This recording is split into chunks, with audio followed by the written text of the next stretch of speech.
জাতীয় স্মৃতিসৌধে বীর শহীদদের প্রতি শ্রদ্ধা জানাচ্ছেন সর্বস্তরের মানুষ। এ নিয়ে আরো জানাতে সেখান থেকে যুক্ত হচ্ছেন সহকর্মী জান্নাতুল মোহনা ও আলভি রায়হান। শুরুতে যাচ্ছি মোহনার কাছে। মোহনা, জাতীয় স্মৃতিসৌধে শ্রদ্ধা জানাতে আসা মানুষের ভিড় কেমন দেখছেন, বিস্তারিত জানাবেন।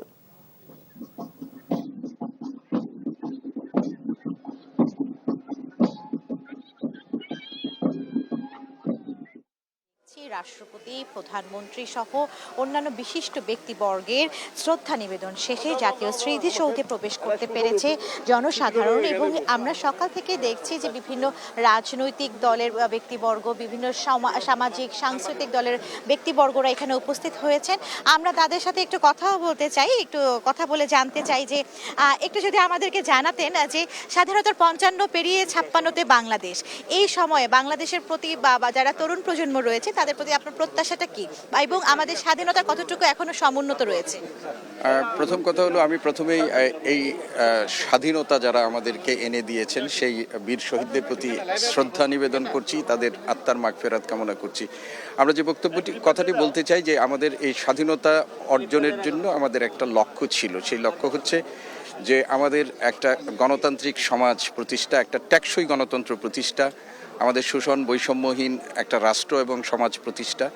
স্বাধীনতার 55 বছরের পর 56 বছরে যদি আমরা এসে দাঁড়াই, তাহলে বাংলাদেশে আমাদের যে অর্থনৈতিক মুক্তির যে লক্ষ্য ছিল, গণতন্ত্রকে একটা প্রাতিষ্ঠানিক রূপ দেওয়ার যে লক্ষ্য ছিল, বাংলাদেশে সেটি অর্জিত হয়নি, পুরোপুরি অর্জিত হয়নি। এবং সেই অর্জিত না হওয়ার কারণে কিন্তু স্বাধীনতা উত্তর সময়ে বাংলাদেশের মানুষকে বারবার আবার গণতন্ত্র পুনরুদ্ধারের জন্য লড়াই করতে হয়েছে। আমাদের 90-এর গণ অভ্যুত্থান হয়েছে, আমাদের 2007 সালে আমাদের এই দেশের মানুষ আবার নতুন করে গণতন্ত্র পুনরুদ্ধারের সংগ্রাম করেছেন, এবং সর্বশেষ 24-এ আমাদেরকে সেই সংগ্রাম এবং অনেক মানুষকে আত্মহুতি দিতে হয়েছে। ফলে আমরা বুঝতেই পারছি যে আমাদের যে লক্ষ্য ছিল স্বাধীনতার এবং মুক্তিযুদ্ধের যে লক্ষ্য ছিল, সেটি অর্জিত হয়নি। আমরা আজকের দিনে একটা দীপ্ত শপথ করতে চাই যে একটি নতুন পরিস্থিতিতে বাংলাদেশ, একটা গণ অভ্যুত্থানের পর, ফেসিবাদের বিদায়ের পর একটা নতুন গণতান্ত্রিক অভিযাত্রা হয়েছে। যারা বর্তমানে ক্ষমতায় আছেন তারা এই গণতন্ত্রকে একটা টেকসই রূপ দেওয়ার জন্য তারা কাজ করবেন। রাজনীতিবিদরা দলমত নির্বিশেষে সেই কাজ করবেন, এবং একই সাথে আমরা যারা নাগরিক সমাজ আছি, যারা এই স্বাধীন বাংলাদেশের আমাদের পূর্বপুরুষদের আত্মত্যাগের ফলে আজকে এখানে দাঁড়িয়ে স্বাধীনভাবে কথা বলছি, তাদের রক্তের ঋণ পরিশোধ করার জন্য স্বাধীনতার মূল চেতনাকে ধারণ করে আমরা সামনের দিকে এগিয়ে যাব। আজকে মনে হয় দেশ টিভির 18তম প্রতিষ্ঠাবার্ষিকী। দেশ টিভির কলাকৌশলী, এর সাথে সংশ্লিষ্ট এবং দর্শক যারা আছেন তাদেরকেও আমি শুভেচ্ছা জানাচ্ছি মহান স্বাধীনতা এবং জাতীয় দিবসের শুভেচ্ছা সবাই। ধন্যবাদ। দর্শক শুনছিলেন যে আমাদের দেশ টিভির প্রতিষ্ঠাবার্ষিকীও আজ, সেই উপলক্ষে শুভেচ্ছা জানিয়েছেন। তো এই ছিল এখানে আমাদের সহকর্মী আলভি রায়হান আছেন স্মৃতিসৌধে।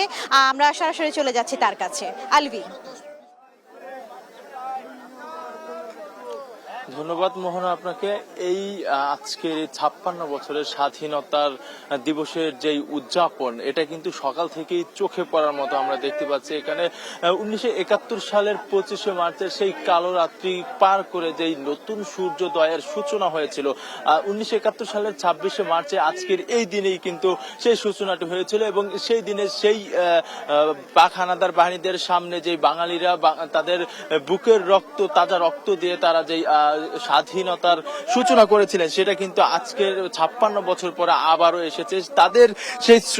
তাদের সেই শহীদদের প্রতি কিন্তু শ্রদ্ধা জানাতে এখানে সকাল থেকে আমরা রাজনৈতিক ব্যক্তিদের পাশাপাশি কিন্তু সাধারণ মানুষ, এখানকার সাংস্কৃতিক জগতের মানুষ, শিক্ষক, স্টুডেন্ট, ছাত্রছাত্রী এবং কি নারী পুরুষ, বাচ্চা, শিশু, বৃদ্ধ, এরই পাশে কিন্তু আমরা দেখেছি এখানে যারা বাক প্রতিবন্ধী, হাঁটতে পারছেন না, হুইল চেয়ারে করে কিন্তু তারা এখানে তাদেরকে শ্রদ্ধা নিবেদন করার জন্য এসেছিলেন।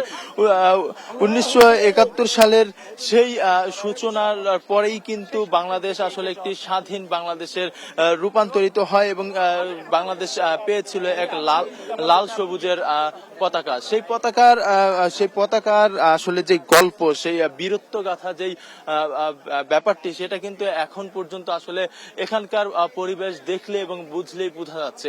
এই পিছনের এই পরিবেশটা শুধু একটি স্তম্ভ বা এখানকার একটি দিন নয়, এটি আত্মত্যাগ, মর্যাদা এবং সাহসের একটি প্রতীক। সেই প্রতীকী কিন্তু শ্রদ্ধা জানাতে হাজারো মানুষ আসছে এখানে। সাভার থেকে স্মৃতিসৌধের 26শে মার্চের স্বাধীনতা দিবস উপলক্ষে এই ছিল আমার কাছে সর্বশেষ তথ্য।